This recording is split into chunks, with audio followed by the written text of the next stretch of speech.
हुकूमत ने सरकारी डाटा की बाहर मुंतकली के लिए कौमी खुदमुख्तारी और सलामती को बुनियादी शर्त करार दे दिया। कौमी डाटा गवर्नेंस पॉलिसी के तहत सरहद पार सरकारी डाटा की मुंतकली पर सख्त ज़वाबित नाफिज करने की तजवीज़ दे दी है। मज़ीद जानते हैं डॉन न्यूज़ के नुमाइंदे उमैद अली से। जी उमैद।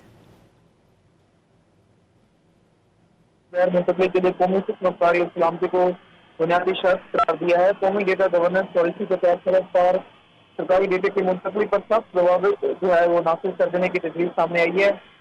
जो पॉलिसी ड्राफ्ट है उसके मुताबिक हसास सरकारी डेटे को गैर मजाज गैर मिलकी रसाई से महफूज बनाया जाएगा। सरकारी इदारों को डेटा मुल्क मुंतकिल करने से पहले उसकी जो सेंसिटिविटी है, उसकी हसासियत, उसके मुताबिक उसकी दर्जाबंदी करना लाजमी होगी।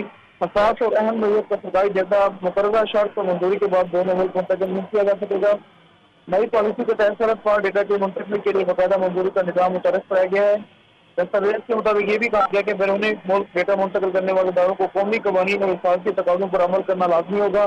बैनुल-अक़वामी डेटा तबादले को कौमी मफादात के तहफ़्फ़ुज़ के साथ यकीनी बनाया जाएगा। पाकिस्तान डिजिटल अथॉरिटी बैनुल-अक़वामी इदारों के साथ डेटा गवर्नेंस के शोबे में ताउन को फ़रोग़ देगी। जी बहुत शुक्रिया उमैद अली आपका।